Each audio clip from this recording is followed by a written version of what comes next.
Ampifaliana indray tombo kilasy tongovavy no itsidiany sampana fampalalam-baovao ny tokantrano amin'ity alina ity manatitra ny araba ary manasanao anaraka ny antsipirim-baovao hatramin'ny farany. Pejy politika avy hatrany mifandraiky amin'ny fifidianana zava-dehibe ny fahavononan'ny Filoha Ravalomanana andray ny fitantanana renivohitr'i Madagasikara ho ny mpitondra teny ny firaisan-kina. Tsara toerana izy raha samy kandida eto Antananarivo ary efa hita nitraikefa no iparaina Auguste. Tsy marina araka izany ny filazana fa tsy ny fanarahany ao anatin'ny firaisan-kina ny fanapahan-kevitry ny Filoha Ravalomanana marika ho ihany ny mpitondra teny ny vovonana ity. Androana tafaresaka tamin'ny Germain Menjanary sy Tahiriniana. Efa mazava ny fangatahana nataon'ny Filoha mpiara-mitantana ny firaisan-kina no sady Filoha lefitra fahafito eny anivony anteny meram-pirenena sy teny Randraina Solonyaiko fanangataka ny kandida ho ben'ny tanàna ny Filoha Ravalomanana eto Antananarivo. Mazava izany fa fifanarana ny aingy atao aminatin'ny firaisan-kina ny kandida azy. Tsara toerana ny Filoha Ravalomanana amin'ny fifidianan'io ary tena ilain'ny tanàna Antananarivo ny fahavonona no amin'izany hoy ny mpitondra teny ny firaisan-kina Paraina Auguste.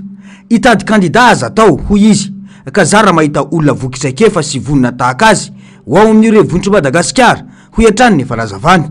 Mahafaka milasaka izy ary izy moa ny afaka ikontesteny Marc Ravalomanana ny team eto Antananarivo.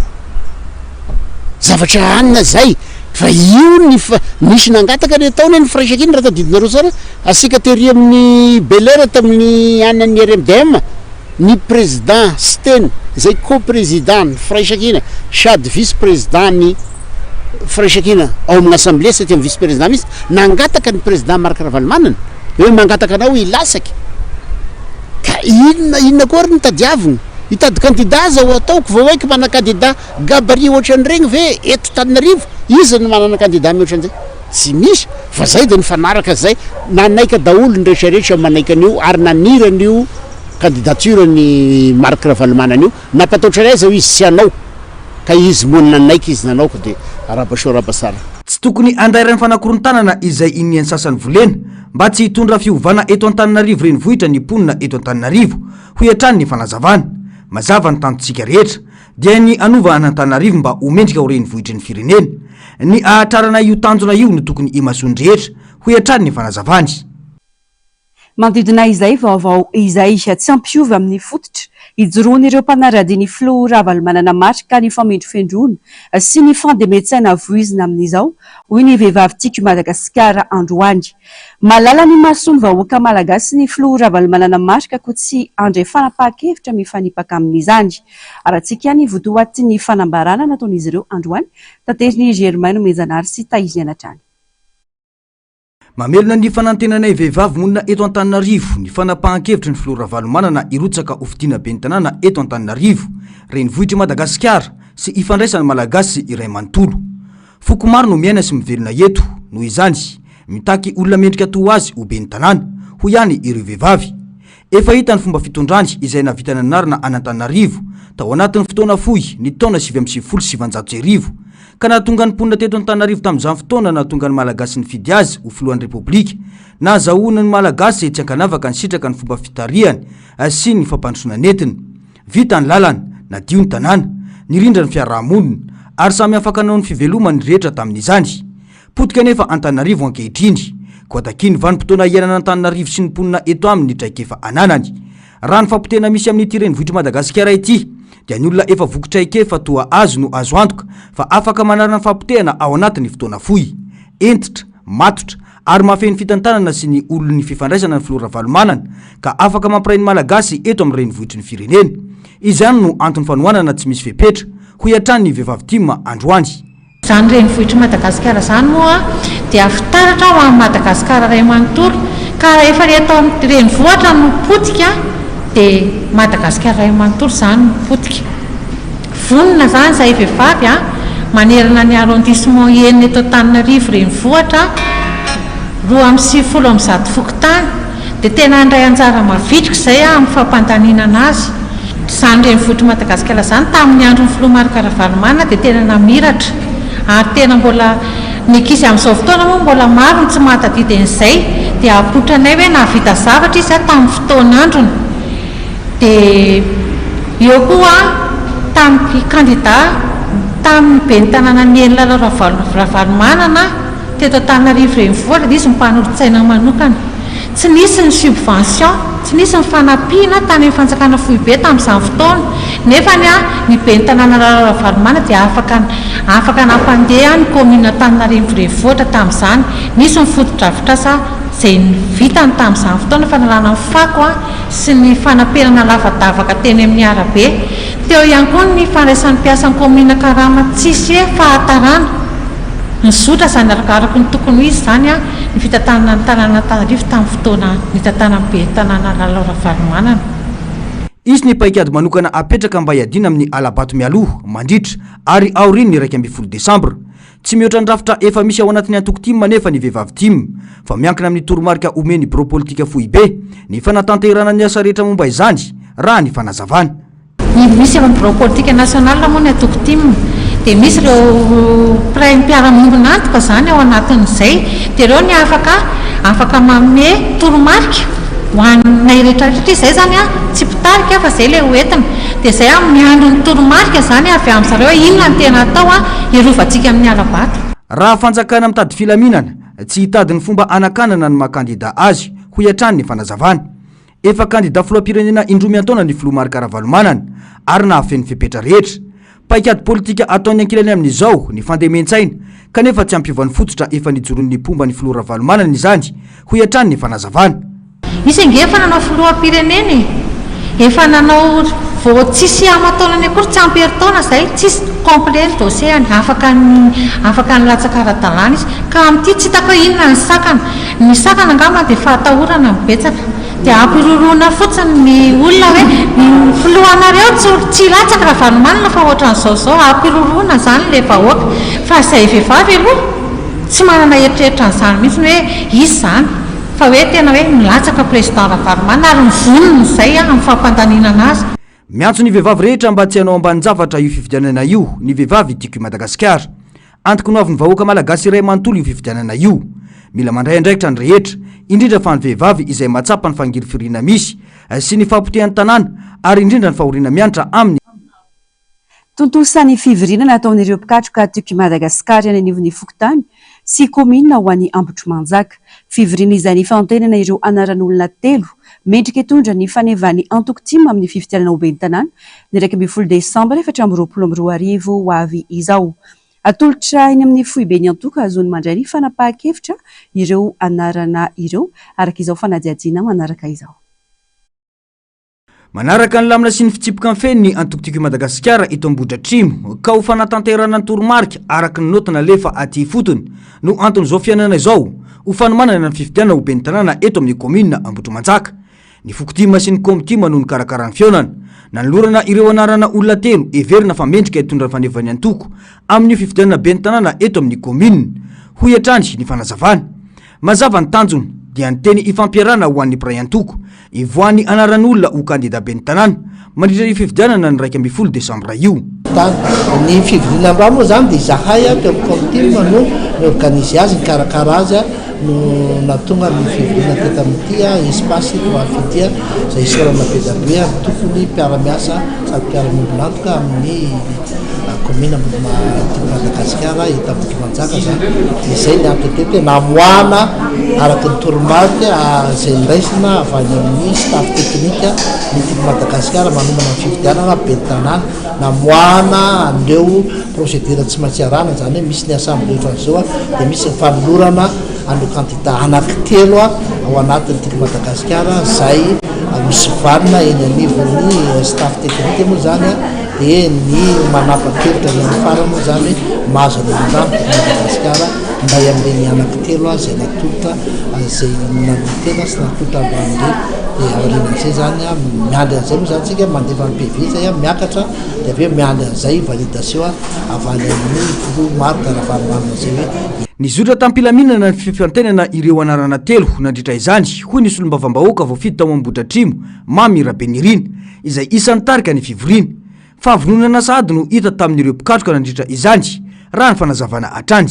Ny district ny Ambohidratrimo na maromarina koa ny tiako Madagasikara eto anivon'ny district ny Ambohidratrimo dia manaraka zay voalaza ny note navoaka ny Front National ny Antoko Marc Ravalomanana zay mandrindra sy mametraka ny dingana rehetra tokony arahana ary tsy maintsy arahana amin'ny fanendrena zay ho candidat be ny tanàna sy ho mpanolotsaina. Raha ny voalaza n'io note io tokoa mantsy dia ny hoe miainga avy aty amin'ny rafitra ifotony comitim sy ny distim ny famoahana anarana olona hatolotra ho candidat.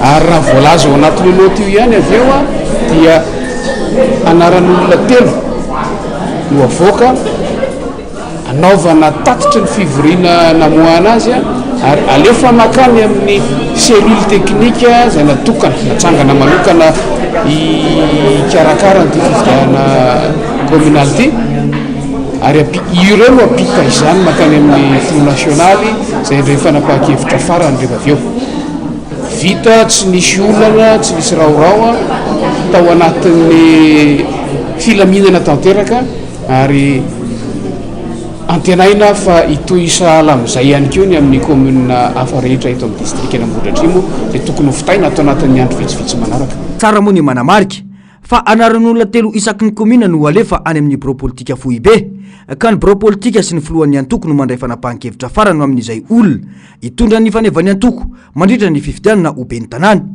Fanapahan-kevitra izay miantra amin'ny base team rehetra manerana any Madagasikara izany araka ny fanazavana izay efa nataony sekretera jeneraly ny Antoko team.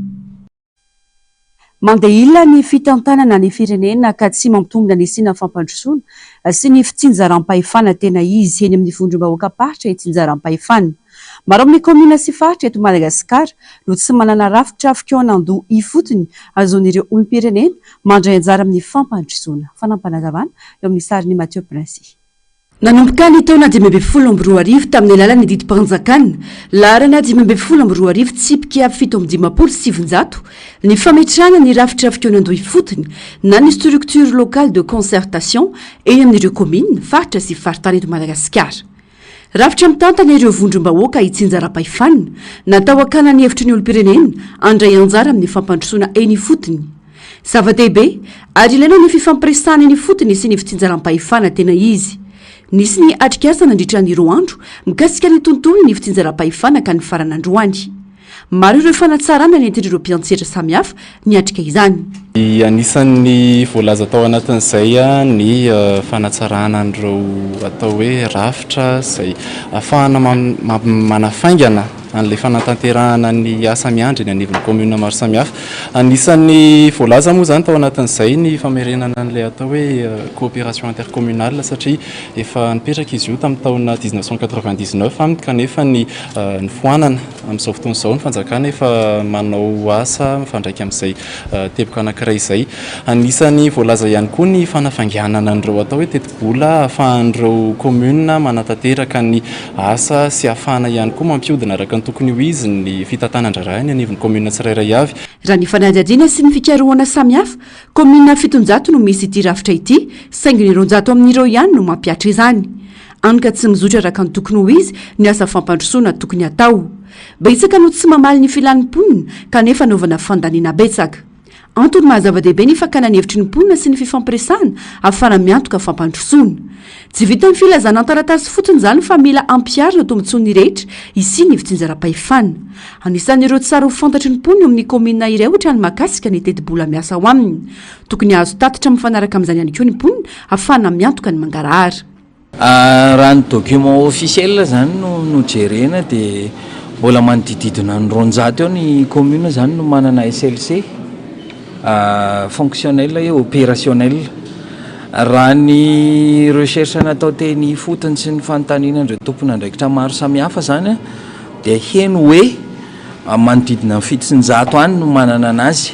Io zany tsara mametraka an'ilay hoe SLC opérationnel et fonctionnel zany tsy mipetraka hoe arataratasy fotsiny satria iny no isan'ny conditionnalité azahoana ny siady tsara ampahafantarina antsika izay dia hoe mipetraka arataratasy ilay izy fa ankoatran'iny hoe tena misy marina ve ilay concertation locale, misy ny membre, misy ny fivoriana, misy ny tatitra. Rehefa mandeha ny fanaovana ny tatitra firy isanjato an'ireo ataontsika hoe fangatahana sy demande de politique publique azo tao anatin'izany concertation locale izany no vitan'ny mpanapa-kevitra sy ny mpitantana olom-boafidy no voavalany eo zany le niveau de concertation locale zany. Nandray anjara tamin'ity atrikasa izay ny farana androany ity avokoa ny lehibe inantoko androm-panjakana firaisamonim-pirenena samihafa namolavola ny paikiady anatsarana ny fampiarana ny rafitra fikonan-dohy fotony na ny structure locale de concertation ahafana mametraka fampandrosoana andraisany rehetra anjara. Eo amin'izay vaovao ny raharam-pirenena izay ankoatran'ny filazana ny fanokafana masoivo any ivelany sy atony any Emirat dia nivoaka ihany koa ny anarana ambasador roa no tendren'ny filan-kevitry ny ministra dia ny masoivo malagasy any Maroc sy États-Unis. Ilain'ny firenentsika izany saingy tokony ananja ny fentry ny diplomasia raisam-pirenena ny fanatanterahana azy amin'ny diplomaty Parena Auguste Panadiaty. Tsy fahafezana diplomasia no naseho ny fanjakana malagasy amin'ny famoahana sady ny anaran'ireo olona ho masoivon'ny Madagasikara any États-Unis sy Maroc kanefa mbola tsy nahazo fangatoavana avy amin'ireo firenena ireo akory. Karazana fanerena ankolaka ny firenena ametrahana ireo ambasador izany kanefa misy ny fenitra mila araina amin'ny fametrahana masoivo. Eo ohatra ny fanadiadiana ataon'ilay firenena momba ny olona no tendren'ny firenena mpangataka ka mety iteraka fahasorenana ho an'ilay firenena voatonona andefasana ambasador ny fanerena azy ankolaka toy ireny hoy ny fanazavana. Ny fomba fatao amin'le resaka fanendrena ambasador io sy tonga dia avoaka izy io fa angatana alohan'ny ataontsika agrément any amin'ny conseil aloha dia efa miresaka an'igny zareo fa hoe alefa aloha le agnaran'olo fa raha tonga dia avoakanao le izy dia ohatrany hoe manerankolaka an'le firenena andefasanao zany fa sy maintsy manaiky an'igny le izy satria le izy sy voatery hoe sy maintsy manaiky le firenena agny mety misy olo zavatra hoe misy dossier le olo mety sy tiany le olo mety zany dia mety sy manaiky izy ka raha avoakanao an'igny dia mety mahasosotra an'le firenena andefasanao anazy any io. Ankoatran'izay koa moa aza dingo fa misy koa ge mety misy olo mamela anao agny andefadefasana zalahy dossier agny anao hoe tandremo fa le olo io ohatran'izao io taty aminay atiky nanyelingeliny ny tombosoanareo firenena andefasaka anazy io zany misy daholo zany zavatra rehetra zany tokony tandrina ihany asika zany tokony manaraka an'le pratique internationale ihany zany asika pratique diplomatique internationale fa sy anaonao ohatran'io. Fanokafana ambasady moa tsy zany moa zavatra ilaysika zany sy maintsy iregny mpisolo tegna sikany any amin'le toeragna regny miady ny tombosoasika anagny sara ihany ny toeragny misy ambasady ny fandriagna aza dia misy ambasady tsika daholo ny eran'izao tontolo zao nefa tsika tsy anagnambola amin'izay raha nisy fanokafana afaka vaovao koa moa ny Emirates any Maroc Arabasara fa izay ihany le fomba aragny tokony fantatry ny ao ministère affaires étrangères zany sy tokony avoaka aloha io mandra-pivoany ny atao isika agrément. Raha mahakasika ny Emirates manokana dia nilaza ity diplomaty ity fa betsaka ny mampiaya tsy ny diplomaty ho azy irery ihany fa na antramin'ny vahoaka malagasy ny ahina dia tsy hisy tombontsoa ho an'ny firenentsika akory ny fanokafana masoivo sy fisokafany aminy fa anome vahana ny trafika isan-karazana toy ny volamena raha tsy misy ny fanaraha-maso entitra ataon'ny fanjakana malagasy. Le Emirates dia manambola moa gn'agny so dia misy investisseur angamba tokony ho tonga sy amintsika aty fa hatram'izao aloha dia le zavatra resan'olo daholo rehetrarehetra dia fa resaka volamena foana agnatiny lohan'olo hoe resaka firana volamena zay tokony ampitandrina asika zay zao mamaka atsika zao amin'le hitako zao malata amin'ny Jeune Afrique Ghana any amin'ny 10 milliards de dollars ny zavatra vola antegnainy ho azo amin'ity 2024 ity amin'ny resaka volamena fotsiny. Mariny fa sika malagasy tsy manana n'izany volamena ohatrany anany Ghana nefa saka oso tokony azo vola ihany koa mio fa ny avoasika zany dia resaka trafic io trafic-na volamena ary makany Dubai le izy any nefa tsy magnafina agny fa raha tonga agny dia déclarenao dia sy misy fantatrany avy any amin'ny Madagasikara ity dia sy fantatra misy zany le volamena asika le vola asika tsy miverina aty aminsikany ka izay zavatra tokony hoe tandremagna amin'io resaka an'io satria zay foana ny malaza zao hoe any Dubai ny fandefasana volamena andeha isokatra ny vol Emirates dia efa izay ny agnatin'ny lohan'olo mila mampiseho sara zany ny fitondragna fa hoe tsy misy zany fa hoe rapatrier daholo ny devise sika anina volamena ho alefasika anany. tsy ratsy akory ny fametrahana ambasadoro saingy tokony anaraka ny fenitry ny diplomasia raisam-pirenena izany tena ilain'ny firenentsika ny fametrahana ambasadoro toa any Inde sy ireo firenena matanjaka ara-toekarena raha tsy resaka toa ny Turkia ihany koa hoy hatrany ny fanazavany Paraina Auguste izay efa ambasadoro teo aloha. Vaovao ny trangam-piarahamonina novonoiny ireo paka Ankeriniomaly ireo lehilahy 5 nataon'izy ireo takalonaina nanomboka ny 4 aogositra lasa teo tao Marotsipoy Anjozorobe tsy nanana ilay vola 200 tapitrisa ariary ho famotsorana azy 10 rahalahy ny fianakaviana ka antony namonoana ny avandra ny fampitam-baovao. Efa eo ampelatanana ny fianakaviana avokoa ny vatana mangatsiaka ny 10 rahalahy amin'izao raha ny vaovao hatrany fanadiadiana. Maty novonoiny dahalo avokoa ireo 10 lahy anaty fianakaviana iray izay nataon'izy ireo takalonaina rehefa tsy nahaloany vola 200 tapitrisa ariary tao Marotsipoy Anjozorobe. Tamin'ny 4 aogositra lasa teo izy ireo no nalaina kely ny tany ampangalana kitay ka nanomboka teo no nandeha ny fitakiany vola be io. Omaly maraina no niantso ny fianakaviana ireo pakakeriny aka ny fatiny izy 4 rahalahy mianaka raha androany maraina vao hita ny fatiny iray raha ny fampitam-baovao. Anjozorobe izay voasokajy isan'ireo faritra mena zakan'ny Asandalo efa antonany maro zay kanefa tsy mbola voavahy ny olana mandraka ankehitriny ka mampitondra faisana ary mampisaka fahoriana ireo mponina ao an-toerana. Fitaintenana lava ny ain'ny mponina mametra-panontaniana ny amin'ny hoe iza indray ny tratra rampitso. Manao ny ataony dahalo mampiasa fitaovam-piadiana ampiororona sy androbana fananan'olona ary mifara amin'ny fandatsana aina mihitsy aza. Miororo ny vahoaka tsy afaka mivelona sy mamelona ny fianakaviana intsony ka mampitombo ny fahantrany efa mianjady. Nanamarina ny fisian'io Asandalo Anjozorobe no be ny tanàna ao alakamisy Andranomadio Anjozorobe androany tranga izay ambarany fa mifamatotra amin'ny disadisa mpiarahamonina. Sokona fazavany amin'le hoe commune iaran'izay ataontsika hoe fisian'ny tsy fandriam-pahalemana izay fa zany amin'ilay alakamisy Andranomadio na izany na tsy zany izy io dia ataontsika hoe mifamatotra amina zavatra marobe nge ny asan'ny fakanakirana midisika Anjozorobe. Ny voalaza moa mbenombeny dia eo ny ataontsika hoe mety lolon'ny fiarahamonina amina resaka ady tany amina resaka fandraharana zay aloha zany ny zavatra fantatra. Ny fangatahana moa zany hatranatrany amin'izay ataontsika hoe fanamafisana ny ataontsika hoe paikady rehetra ametrahana mametraka ny ataontsika hoe fandriam-pahalemana fa mampalahelo tokoa ny mahazo ny vahoaka. Tranga efa mateti-piseho ny Asandalo, tsy ambanivohitra, tsy andrenivohitra, tsy antsaha, tsy antanàna, tsy andro, tsy alina fa saika hitrangana izany avokoa. Tsy misy ny fiahinan'ny vahoaka arakasa hoy ny olon-tsotra ka mampirongatra ny tsy fandriam-pahalemana eto amintsika. Sa manao izay avelona azy ny rehetra ka mahavita asa ratsy toy izao.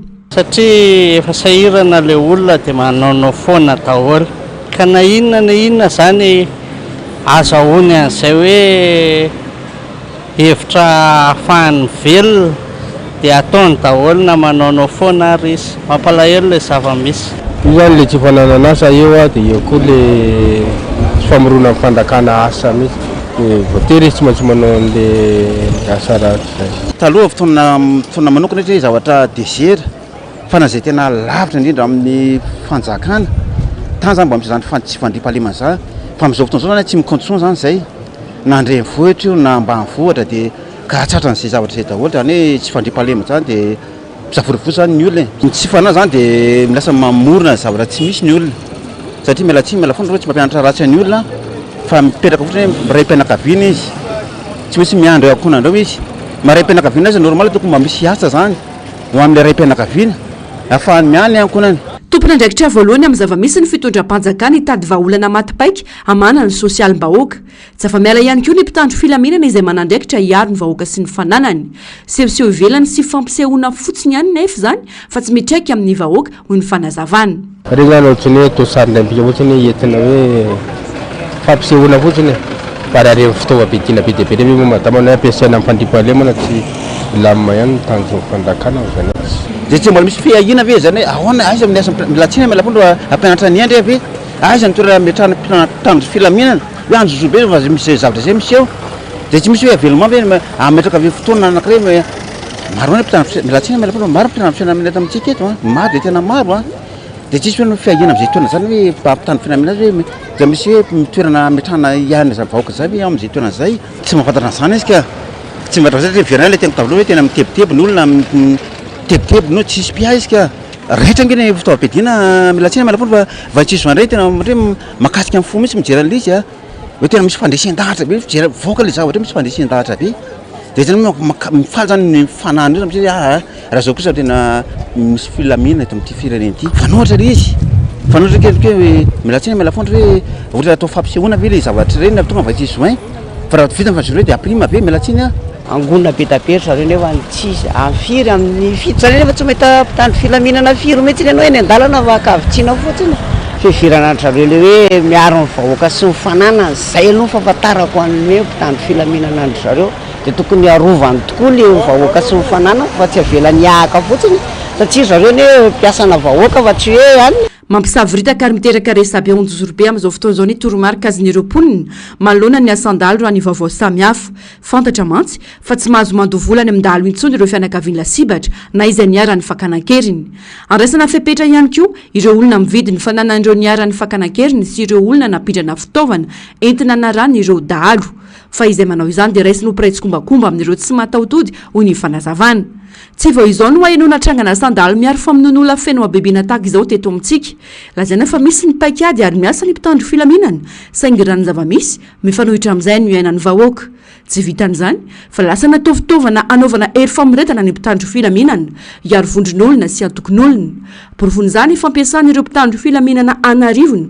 iambina ny lapan'ny tanàna nantananarivo fotsiny miaraka amin'ny fiara amin'ny fony vy sy fitaovam-piadiana raitra nandritra ny hetsika mpilaminana ataon'ny vahoaka ny faraparany taona 2024 lasa teo tsy vitan'ny vava sy resabe fotsiny filazana fa natao hialy ny vahoaka sy ny fanana ny mpitandro ny filaminana fa mitakasa mipaka mivantana ary azo sapahitanana zany malona ny afitsiko ny tsy fandripalemana izay teny mamono ny vahoaka ampin'izao fantrana lalina eto amin'ny firenena izao andro natokana ho an'ireo olona tsy tapopoka ny 30 aogositra misy eo amin'ny endrika maro ny fahaverezan'olona ako tsy tapopoka izay eo ohatra ny vokatry ny fandalovan'ny rivodoza ireo tratry ny fakanakeriny eo ihany koa ny fahaverezan'ny fitadidiana anarivony ireo malagasy ankonana no hiaranyity olana ity araka izao fanadihadiana manaraka izao maro ny antony mety mahatonga ny olona iray overy na koa hoe tsy hita popoka zavatra mateti-pitranga tato ato ny fakanan-keriny ataon'ny olon-dratsy fitadiavam-bola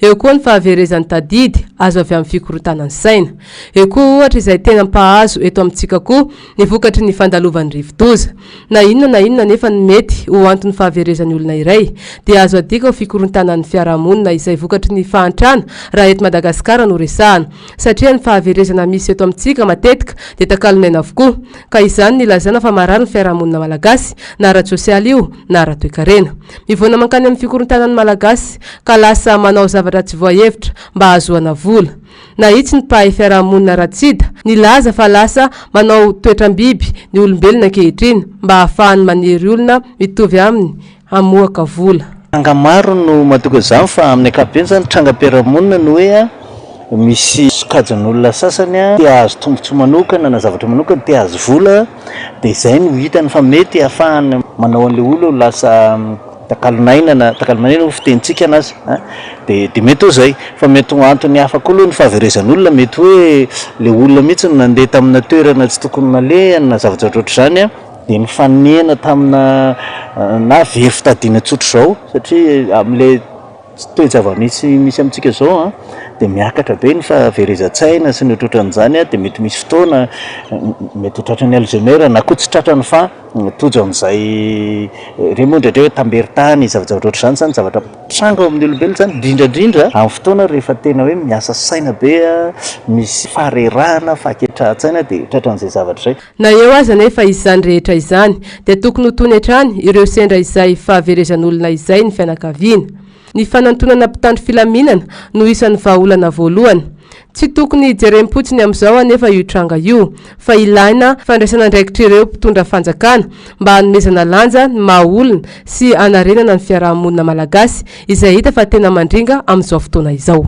misy rafitra be deabe rafitra ara-ponoana rafitra ara-panabeazana reny zany tokony manao an'io fiarahamonina miaramonina dika zany mahay miaramonina ny fahaiza miaramonina ho vaindon-draharaha tsy tokony ny vola ny vaindon-draharaha tsy tokony ny mahara materiely anangana ny fotodrafitrasa sasatsasany fa tokony le fiarahamonina satria raha ohatra ka tsy zay dia tsy hena mihitsy na inona maro am'ireo olo reo lasa hovainy zay ny fomba fisainana de mety io le mampatonga anazy mahavita manao eritreritra io satria eritreritra ny ainanao de eritreritra zany ny ataonao ny fiarahamonina tonga de fibiazana avy hatrany tsy mila ampianarina fa tonga ny olombelona de manahaka makatahaka an'zay eo de tokony zany amiko tekony tena misy ezaka lehibe mihitsy ataon'ny fiarahamonina malagasy na amin'ny lafiny ara-panjakana zany na amin'ny lafiny ararafim-piarahamonina fibiazana ara-moraly olo mampametra-panontaniana moa hatreto hoe aiza ho aiza ny fampiarana ny lalàna mahakasika ny fahaverezan'ny olona eto amintsika Makasika ny raharam-pirenena sy ny politika, défis et des femmes. Nanasogadinana ny anjara toeran'ny vehivavy ao anatin'ny fifidianana no lohahevitry ny laharana faha 17 ny gazety Politika, vokarin'ny Frédéric Schieber Stiftung. Fotoana ihany koa nanasana ireo solotenan'ny vehivavy sy ireo tompon'andraikitra misahana izany. Sitraka Ratovinambitso ny avitanjona. Fanadihadiana mahakasika ny politika, toe-karena, ny sosialy no entin'ny gazety Boky Politika. Tamin'ity laharana faha 17 ity dia nomena ny lohateny hoe défis et des femmes izany, miompanatanteraka amin'ny fanadihadiana amin'ny ady atrehan'ny vehivavy. Eo ihany koa ny fandraisana andraikitry ny vehivavy ara-politika sy ara-toe-karena eto amin'ny firenena, fa indrindrindrindra ny fandraisana anjaran'ireo vehivavy eo amin'ny sehatry ny fifidianana. Sehatra nanasana ireo solotenan'ireo fikambanana isan-karazany, misehatra eo amin'ny fanentanana mikasika ny miralenta. Maro ireo andraikitra sahan'ny vehivavy na eo amin'ny sehatry ny tokantrano izany na eo amin'ny seha-piarahamonina. Efa miditra tsikelikely kokoa amin'ny sehatry ny politika ny vehivavy ary hita sy tsapa ihany koa ny fahombiazana eo amin'izany sehatra izany. Na eo ary izany ezaka rehetra izany dia mbola tsy ampy anefa fa mbola maro anisa ireo vehivavy tsy resy lahatra amin'ity resaka politika ity. Ngamba ny anton'izay dia fitantsika fa maro ireo ataontsika hoe ireo ezaka raha tantarany ny zoky iray aman-drentsika eto antsika izay mitantarany tantarany tamin'izany izay tena nisy akony tokoa teo anivon'ny ataontsika hoe fampitomboan'ny ny isan'ny vehivavy dia anisan'ny vokatry ny ataontsika hoe effort izay ataon'ny ireo karazana aktivista rehetrarehetra eto amin'ny firenena izay misy tokoa izy ireo fa mila tansorika dia proof izany fa tena misy tokoa ny ataontsika hoe fientanan'ireo vehivavy izay hifanampy ao anatin'izany rafitra izany izay tohizantsika androany moa izay indrindra koa ny antom-pisian'ity androany ity nanasanan'izy ireo hoe ahoana ny anatsaranan'izy io satria raha mihatsara izy fa mbola lavitra koa nefa ny lavitra ny afo koa ny kitay nefa dia izay indrindra ny antony mbola fahanay manohy ny fanjiniana miaraka amin'izy ireo hoe ahoana ny mety hotoyan'izany zavatra izany. Eo amin'ny lafiny politika farany angambany hoe maro andraikitra ireo olom-boafidy kanefa zary afangaron'ny olom-pirenena ankehitriny izany ka mila fanitsiana sy fampahafantarana ho an'ny vahoaka. Misy ny dikavirana araka izany ka lasa tsy ny andraikitra tokony sahan'ny olom-boafidy ho nijeren'ny vahoaka fa ny fampanantenana ataony. Ny hevitra azo raisina sy azo soarina moa izany dia zava-dehibe ho an'ny demokrasia anankiray aloha izany sy zava-dehibe amin'ny lalana fidintsika ny anteny miera-pirenena izany ireo solombavam-bahoaka sy ireo natsona hanao lalàna. Ny asehoan'io fanadihadiana nataon'ny ONG tolotsoa io zany dia ny hoe ny fahatongavana sy ataontsika hoe ny assiduité an'ireo solombavam-bahoaka ireo ny azontsika tsoahana lesona azo tsoahana amin'izay angamba zany dia araka le nazavaina teo moa zany mety ataontsika hoe le pratika politika mihitsiny mety mbola misy fanitsiana tokony atao eto amin'ity firenena tokony atao firenena ity satria na ny mpifidy koa mety tsy mahafantatra ny tena tokony ho anjara andraikitry ny solombavam-bahoaka ny etretry ny mpifidy ary tsy azo metsika tsina amin'izay satria mbola maro eo amehany eto firenena mety hoe ireo izay mahatolotolotra ireo izay hita matetika ny anivon'ny fiarahamonina izay tena asan'ny solombavam-bahoaka koa nefa n'izany no atao hoe tena solombavam-bahoaka nefany ny asana solombavam-bahoaka zany dia ny manao lalàna eo ihany koa ny fanaraha-maso ny asan'ny fahefanam-panatanteraka izay tena ireo singa roa lehibe ireo. Ilaina araka izany ny fandraisana andraikitry ny vehivavy tsy eo amin'ny sehatry ny fiainana andavanandro ihany fa kosa eo amin'ny sehatry ny politika ihany koa. Pejy fampianarana kosa indray afaka herinandro dia anomboka ny taom-pianarana vaovao 4-20 5-20 mampikola ireo ray aman-dreny ny fanomanana ny fidiran'ny mpianatra tamin'ny taona ity noho ny fiakarany vidin'ny fitaovam-pianarana sy ny fanefana ny saram-pianarana idiran'ny ekizy an-tsekoly raha ny fanadihadiana dia maro ireo ray aman-dreny amin'izao ano mbola tsy nahatafiditra n'izany any an-dakilasy noho ny tsy fampiny entimanana na ny teny aza ny fitondram-panjakana fa homaimaim-pony izany ho an'ny sekoly-panjakana fanadihadiana eo amin'ny sahany Andry Rakotomalahy. herinandro mialohan'ny fidirana ho an'ny taom-pianarana vaovao mbola tsy hita izay tena marina ho any ankamaroan'ireo ray aman-dreny. Tsy vitsy ireo mbola tsy nahavita nanoratra ny zanany hianatra any an-tsekoly noho ny tsy fahampiana na tsy fisian'ny enti-manana. Nisy ny filazana fa maimaim-pona ny fanoratana anarana eny amin'ireo sekolim-panjakana kanefa tsy dia hita loatra izany. Manginy fotsiny ny fahalafosan'ireo kojakoja ilaina any am-pianarana. Za zao nandao ny zavokely tamin'ny herinandro mbola mandoa ianin'ala zao tamin'ny CG mbola mandoa ianin'ala zao mbola tsy misy mpangirana mbola tsy hitako izay mbola azo anany ohatra tsy na eny tamin'ny fanjakana hoe tsy alovolony hoe tombona alovola raha taloha hoe vidina tsikelikely ny fitaovana hoe ohatra zao zao miova be tonga dia pake nefa le vola tsy maraka an'izany mihitsy ny toeborety le toeborety tsy maraka satria tanao fa andray aman-dreny zao raha fidiram-bola tsy dia ara-dalàna fidiram-bola misy avantage kokoa zany tamin'ny ravalomanana zany tena izy ohatra amin'ny fitonana amin'izao fotoana zao. Le izy alohany tena marina efa voanomboka grande vacance dia efa nalony droit dia tsy haiko hoe ho averiny ao amin'ny sekoly ve le izy sa ahoana amin'ny fotoana amin'ny fidirana amin'ny 9 ano any fidirana dia eo vao hita hoe ho averiny ve le izy sa hoe ho avadika zavatra hafa indray fa izay aloha ny enona itenin'ny eny aman-jery mpanjakana hoe tsy mandoa droit dia tsy izay toyany rehefa vefa dia mbola miandrintsika aloha hatreto tena lafo ny fidian'ny fampidiny vidina fitaovana tena lafo efa nay mividy ray aman-dreny zany efa tena sarotra fa rehefa te hampiana-janaka moa dia tsy maintsy manao sacrifice zany. Antoko ny ho avy ny tanora ny olombelona ary ny firenena iray ny fanabeazana sy ny fianarana tsy azo atao antsirambina raha ny zava-misy eto amintsika nefa tena faralahy ary toa iny atao farahidiny ny sehatra ny fanabeazana ka mampiravoravo tanana. Pejy fahasalamana kosa indray ho an'ny faritra Atsinanana ny Madagasikara raha ny fanadihadiana dia vehivavy 470 amin'ny Rahetsy no tratrany homamiada ny vozony tranon-jaza isan-taona. Virus antsoina hoe papillome humain na VPH no mahatonga ny homamiada ny vozony tranon-jaza izay homamiadana faha-efatra mahafaty olona be indrindra maneran-tany.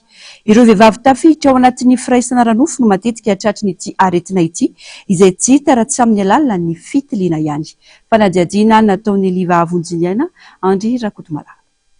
Maro ireo famantarana ahina fa marary ny vozon'ny tranon-jaza. Ilay virus antsoina hoe papillome humain na VPH no rangory fototry ny aretina. Maro ireo soritra aretina raha tsy hiteny afa-tsy ny fandehanana rehefa avy manao firaisana ranofo. Ny fahenona marary mandritra ny firaisana ranofo, ny fiovan'ny fadimbolana lava kokoa. Tsy voatery iseo amin'ny vehivavy iray daholo anefa ireo soritra ireo fa ny fanaovana fitiliana ihany no ahalalana ny tena aretina. Matetika aloha zany ny olona miditra anatin'ilay firaisana ranofo no tena misy azy io hatreto dia misy fotoana koa mila mahafantatra vaovao zany tsika dia manao fitiliana satria mety hoe varibariana dia tsy fantatra hoe misy an'izay tokoa ve raha tsy vita ny fitiliana tsy fantatra ianao hoe mitondra an'ilay izy. Dia nahafantarana hoe mitondra azy ianao dia misy virus papillovirus ilay frottis alaina avy ao anatinao. Ny fisorohana tsara indrindra aloha dia ny mitsabo ny perte izay misy fofona na hoe perte hita fa tsy normal amin'ny vatanao manatona gynécologue no tena tsara indrindra na mpitsabo médecin massage afaka manampy anao amin'ny izay fitsaboana izay. Asoroany no homamiada ny vozon'ny tranon-jaza amin'ny alalan'ny fanaovam-bakisiny sy ny fitandremana tena. Azo tsaboina koa raha voadila ara-potoana. Aretina mahafaty anefa izy raha tsy voatsabo haingana. Ny fanatonana mpitsabo ihany no vahaolana tsara indrindra ary ny fanaovana fitiliana ho hatrany ny mpitsabo. Ireo firenena tena sahirana miisa 570 no ahitana vehivavy maty be indrindra vokatry ny homamiada ny vozon'ny tranon-jaza. Ka ny 5 amin'ireo firenena ireo dia aty amin'ny faritra Afrika toa ny La Réunion, Afrika Atsimo, Zimbabwe, Gambia ary Niger. Lafim-baovao hafa tanteraka kosa indray mpilatsaka an-tsitrapo avy amin'ny piskor vaovao miisa 10 no hiasa mandritra ny roa taona eo amin'ny sehatry ny fampianarana eto Madagasikara ary nahavita fianianana androany. Hiasa amin'ny faritra 7 ireo mpilatsaka an-tsitrapo vaovao ireo ampianatra eny amin'ny lycée sy ny sekoly ambaratonga faharoa sy zara teknika sy ny fianarana fahaiza-manao ary mamorona hetsika ivelan'ny fandaharam-pianarana izy ireo hanatsarana ny fahazoan'ny mpianatra ny mahazava-dehibe ny fiarahamoniny. Fanadihadiana eo amin'ny sariny Mathieu Prince. andiany fainimpolo amin'ny pilatsaka an-tsitrapo avy amin'ny piscor iasy eto madagasikara ireto pilatsaka an-tsitrapo folo na vita fiany ihany anandroany ireto ny iraky amby folo jona lasa teo izy ireo ny tonga teto madagasikara ary nanaraka fiofanana nandritra ny iraky amby folo herinandro fampiofanana ny fantoka tamin'ny fampianarana ny teny anglisy sy ny fandrindrana ny lakilasy ary ny fifanakalozana ara-kolotsaina samy nianatra ny fiteny paritra ampiasaina ny amin'ny toerana iasany ihany koa izy ireo isehatra amin'ny fampiroboroboana ny fanabeazana eto madagasikara no andraikitra hosanina ary everina fatetezana mampifandray ny vahoaka malagasy sy ny vahoaka amerikana ny pilatsaka an-tsitrapo ao amin'ny piscor raha ny nambara ny ambasador amerikana eto madagasikara. You will help equip young Malagasy with vital skills for their future. You will foster ananandraikitra lehibe anareo amin'ny fampianarana ny teny anglisy ary anome ny fitaovana ilain'ireo tanora malagasy ho amin'ny hoaviny ampirisika azy amin'ny fianarana teny anglisy akoatra izay dia hiara-iasa akaiky ampampianatra teny anglisy ihany koa izy ireo anatsara ny fampianarana teny anglisy any ampianarana ary mandray anjara ihany koa amin'ny fanatrarana ireo fenitra taky ny fampianarana tsara kalitao. Ny pilatsaka an-tsitrapo ao amin'ny piscor dia tetezana izay mampifandray ny vahoaka malagasy ny vahoaka amerikana. Ny ankamaroan'ireo tanora miavaka ireo dia kolokolo fifandraisana manokana amin'ireo fianakaviana izay nampetrano azy. Ny traika efa azony dia mampirisika azy ireo matetika ho lasa mpisehatra amin'ny lasa mpitarika amin'ny sehatra ny diplomasia. Ny piscor dia tsy vitany hoe manofana ireo mpitarika raha mpitso fa koa mizara lesona ho fanilon'izy ireo amin'ny androm-piainana rehetra. Manana tanjona agoavana ny piscor dia ny ananganana fifandraisana manan-danja eo amin'ny kolotsaina rehetra. Ny fifandraisana eo amin'ny samy olombelona no tena fototra ny asan'ny piscor ho ny italeny.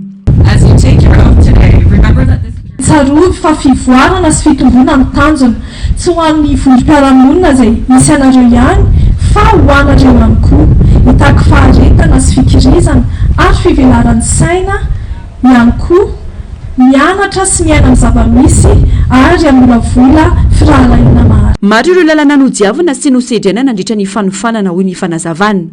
Tsy afaka tao ambavan'ireo pilatsaka an-tsitrapo kosa ny fifanampiana sy ny fampiatranona nataon'ireo malagasy tany amin'ireo toerana nandalovany nanamafy ny fahavinonany anao ny asan'izy ireo. Ny roa taona manaraka zay asanay aketo dia atokanay tanteraka ho vilam-pitya tamin'ireo soa izay noraisanay ary tamin'ireo hatrizay ireo na dia tsy hahavaly tanteraka izany asa izay. Betsaka ireo zavatra nianarana nandritra izay telo volana izay ary hampiasanay zare jiaby ireo kofa tonga amin'ny toeram-pisanay akany aby izay. Iasa amin'ny faritra fito ireto pilatsaka an-tsitrapo vaovao na vita fianianana androany ireto ampianatra eny amin'ny lycée sy ny sekoly ambaratonga faharoa. Izara teknika sy ny fianarana fahaiza-manao ary mamorona etsika ivelan'ny fandaharam-pianarana izy ireo anatsarana ny fahazoan'ny mpianatra ny mahazava-dehibe ny fiarahamonina. Ratsaivina, ny taona 3,790 no nanomboka ny asa teto Madagasikara ireo pilatsaka an-tsitrapo avy amin'ny piscor. Efa mananika ny 700 izy ireo no ny asa teto ary nisehatra tamin'ny fampianarana, fahasalamana sy ny fambolena. Miaina aminatin'ny fiarahamonina malagasy ireo pilatsaka an-tsitrapo, mianatra ny fiteny sy ny kolotsaina, ampiroboroboana ny fifandraisana sy ny firalahiana. Vehivavy 7 voafantina avy amin'ny faritra samihafa no navita fiofanana naharitra 3 herinandro momba ny famoronana lamody maharitra sy manaja tontolo iainana tamin'ny alalan'ny tetikasa metamorphose izay tohanana ny masoevo amerikanina. Nahazo fiofanana momba ny teknika teny ilaina amin'ny famoronana lamody sy tompon'andraikitra izy ireo. Anisan'izany ny fanodinana ny akora efa niasa, ny fanaovana lasitra fanjairana sy betakofehy ary ny fandrarana rafia. Nianatra ireo fahaiza-manao ilaina hombiazana amin'ny sehatry ny lamody maharitra ihany koa izy ireo, manomboka midingana samihafa amin'ny famoronana andiana fitafiana hatramin'ny fametrahana mari-pamantarana an'ireo asa famoronana sy ny fampisehoana izany. Ny lamody tompon'andraikitra dia tsy mifototra fotsiny amin'ny fampiarana fa amin'ny akora sy ny olona miasa eo amin'izany sehatra izany, hoy Eva Lomba, iray amin'ireo mpampiofana momba ny lamody no sady mainty milaly ny programy fifanakalozana tohana ny gouvernemanta amerikanina. Ny metamorphose dia tantanan'ireo mpandrara 7 mianadahy misehatra amin'ny tontolon'ny lamody izay nandray anjara tamin'ny fandaran'asa International Visitor Leadership Program ny taona 2012. fandaranasa toana departementam-panjakana amerikana. Tanjony metamorfose ny anairana ny sain'ny olona momba ny fiantraikana indostria ny lamody amin'ny tontolo iainana sy hanoanana ny fandrairan'ny vehivavy eo amin'ny tontolo ny famoronana lamody ary ampiroboroboana ny fiara-miasa eo amin'ireo mpandrarano maintomolaly ny programa avatsiny ny gouvernementa amerikana vola. Lafim-baovao hafa tanteraka fomba iray tafiditra amin'ny fikojakojana ny fanavaozana ny seza ny fiara na ny moto na ihany koa ny seza ao an-tokantrano. Ankoatra ireo fikarakarana ety avelany dia ilaina ihany koa ny fanamboarana ny ao anatiny na ny sezany izany raha ho an'ny fiara manokana indrindra ihany koa ny moto. Maro ireo dingana rahina mba hahavitana manavao ny simba rehetra ary eo ihany koa ny mba hampaharitra azy ireo fanadihadiana nataon'ny sitraka ratovina amin'ny sosy ny ari-tanjony. Telo mirahalahy miaraka amin'ny dadia no miara-misalama no ny asa fanamboarana seza fatao amin'ny fiara sy moto eto amin'ity toerana ity. Dingana maro no lalovana alohan'ny aminosana ny seza ary maro koa ireo fitaovana ampiasaina hahavitana ny asa. Eo ny lamba tsotra, lamba semi-cuir, ny milina fanjairana sy ny lakôly ary ireo fitaovana madinika maro samihafa. Miatomboka amin'ny fandidina ny éponge ny asa ary manaraka azy avy eo ny fanosorana ny lakôly ametahana azy aorian'izay kosa vao finosina ny seza. Vita eto daholo na ny seza ny fiara isan-karazany, ao koa ny seza ny kodiaran-droa. Manao ny seza fanao haingon-trano ihany koa izy ireo fa kosa miankina amin'ny mpanjifa ihany ny entana atao eto ary manaraka izay ihany koa ny vidiny. Tsy misy fotoana mampandeha na tsinitsena fa miankina amin'ny mpanjifa hatrany ny fizotry ny varotra. Raha ho an'ny fiara kely ohatra dia manomboka amin'ny 5,4 ariary hatramin'ny 7,3 ariary ny saran'ny fanamboarana ny seza anatiny.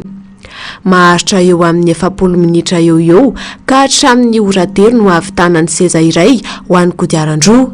Manodidina ny 4 andro kosa izany raha ho an'ny kodiaran-efatra. Arakaraka ny fifanarahana ihany koa nefa ny mahaelana mahaingana ny fanamboarana ary tafiditra ao anatin'izany ihany koa ny mety ho fiantohan'ny mpanjifa anatsy ny fitaovana apetaka. Mahavitatra ny amin'ny seza 4 eo izy ireo ao anatin'ny iray andro rehefa tena mandeha ny tsena. Samy manana ny tiany ny olona fa ohatra hoe raha ohatra ny paoziny zao ohatra hoe simili-cuir ohatra hoe lasa ohatra ny vrai cuir ilay izy ny paoziny sy ny endriny hafa. Ohatran'izay dia aleo simili-cuir ilay ho an'olona hoe efa zatra hoe mijery zavatra tsara fasy fotsiny izany. Ny lamba koa nefa afaka atao an'izay fa ny lamba mafy. Ilay resaka olana moa izany resaka hoe any amin'ny resaka patron moa izany tena olana fa tsy hoe ilay asanay mandeha foana. Ohatra izao hoe indraindray ohatra hoe fotoana fanomezana ohatra hoe zay zao ohatra hoe mila vola amin'izao dia fitaina hoe mena fotoana izy amin'izao tiana atao dia vita ty amin'izao dia vita ilay izy nefa tsy tonga afaka tapabolana herintaona raha mbola misy nama dia lasa ohatran'izay ilay olana kely lasa mikatso amin'ilay izy vola indraindray izy tsy manome avance hoe tonga dia atao dia apetrany ao ny seza ohatran'izay. 9 taona izao no nisehatra tamin'ity asa ity dadia ary asan'ny ratoviny tany rainy izany. Ny safidiny anao ity asa tena ity ny tenany noho ny fahatsapany fa ambany tanteraka ny karama raisina kanefa ny fiainana efa lanja miakatra isan'andro. Etsy ankilan'izay anefa ireo filana marobe raha tsy tena fa tsy ny andavanandrom-piainana fotsiny. Vaovao ny fanatanjahantena ho tanteraina ao Ambatondrazaka manomboka ny 5 septambra ho avy izao ny festival Lomay. Etsika tsotra izany teo aloha saingy navadika ho festival amin'izao andiany faefatra izao raha ny fanazavana. Tanora avy ao an-toerana avokoa no andray anjara amin'io etsika io raha nambara ny mpikarakara trany. Nandritra ny tafa ho an'ny mpanao gazety ny maraina teo Germain Mejanary Taiziniana. Tanjona ny fanosenan'ny tanora ho ty fanatanjahantena tena mila atosika ny tanora ankehitriny indrindra fa manoloana ny firoborobony teknôlôjia amin'izao fotoana izao. Ao anatin'ny vatana tomady rahateo no misy ny saina matsilo ka antony namadiana ny etsika Lomay ho festival ankehitriny. Ankoatra ny fitazaina tanora dia tanjona ihany koa ny isariana mpizahatany ho an'ny aloatra raha ny fanazavana atrandy. Natao zao festival izao satria ny voalohany indrindra tsy Lomay irery-tsony ny atao fa misy sport hafa toy ny roller dia ny bicyclette dia ao koa ireo foot à 4 sy volley natambatra dia izany hoe ny andro anaovana anazy izany somary lavalava dia ao koa ireo artiste local izay tiana ho asandratra zany dia mifandraisan'ireo artiste local ireo anjara amin'ity première édition ity dia natao moa izao omena sehatra indrindra ny tanora satria amin'izao vanim-potoana iainantsika zao mila tosika bebe koa ny tanora ho ankafy sport noho ny fivoaran'ny teknôlôjia sy ny mba tsironandry zareo any amin'ny zava-mahadomelona dia ao ihany koa ny fampiroboroboana ny resaka fizahatany dia afaka tonga any ambatondrazaka daholo ny olona amin'ny fotoana io izay nisy hatramin'izay moa misy ary avy any andafy tonga any ambatondrazaka hiazakazaka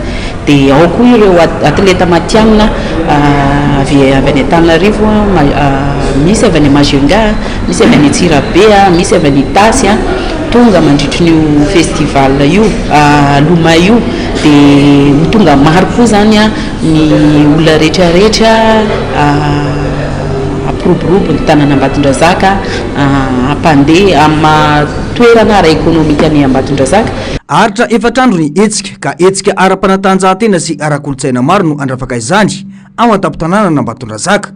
Tanora avy ao amin'ny distrikta Ambatondrazaka sy avy any ivelany no andrasana ho tonga mandritra io festival io raha ny fanazavana hatrany. Mpanakanto avy ao ihany koa no azo sehatra mandritra ny efatrandro io. Farany amin'ny maresaka avy any ivelany miato atao anatin'ny atelona ny ady eo amin'ny Hamas sy Israely ao Gaza. Izany dia ho fiantonany maolona amelana ny ankizy eny tsy mahery hisitraka ny vaksiny fanefitra amin'ny lefakozatra na ny polio. Ny sampan-draharaha iraisam-pirenena misahana ny fahasalamana miaraka amin'ireo mpiara-mombona antoka no mikarakara izany. Faratsika ny fanadihadiana. Notafian'ireo miaramila Israeliana ny toby iray kanefa tsy misy rano ao atoerana. Nopotehiny tafika ireo foto-drafitrasa toy ny arabe lehibe tao anatin'ny tanàna, ny lalan-drano sy ny tatatra tao amin'ireo faritra nidirany tao amin'ny toby izay rava tanteraka. Nomelohin'ny firenena mikambana ity hetsika ity ary nampitandrina izy ireo ny amin'ny tokony arovana ny maha-olombelona ao amin'ny leman'i Gaza. Lasibatry ny tafika Israeliana koa niray tamin'ireo fiaran'ny firenena mikambana. Tsy vao androany no nanao fahadisoana ny vondrona Israeliana ka namely ny mpiasan'ny firenena mikambana. Mana ihany koa izy ireo ny amin'ny tranga iray hafa izay nahafahany tafika Israeliana ny tifitra ny fiaran'ny UNICEF ka nampanao ny asan'ny fikambanana teny Kanja. Itsinjovana ny maha-olona sy mba ahafana manao vaksiny amin'ny lefakozatra ireo zaza lanjaky ny 10 taona manodidina ny 4 sy enetsy monina ao Gaza dia hiata aloha ny ady. Nahitana trangana polio voalohany vao marina tany an-toerana andro vitsilasa izay ary tamin'ny zaza 10 volana tao Derebala. Fatra vaksiny 9 sy 10 tsiray tapitrisa ary mpitatitra vaksiny 500 no naterin'ny firenena mikambana ao Gaza ary ampy 4 izany ka antenaina ho tonga tsy ela any an-toerana. Hanomboka ny alahady izao ny fampelezan-kevitra ny vaksiny ao afovoan'ny tanànan'i Gaza ary ho tanterana mandritra ny 3 andro. Rafitra mitovy amin'izao ihany koa no kasaina ampiarina ho an'ny atsimo sy avaratry ny faritany. Tapitra ny fampalalam-baovao tombo-kilasy tombo-vavy mankasitraka anao nanaraka izany hatramin'ny farantolo mazatra ny fandarana Global News no raha novy trany aorian'izao fampalalam-baovao izao. Niteraka mametraka ny veloma mandrapitafy indray tombo-kilasy tombo-vavy.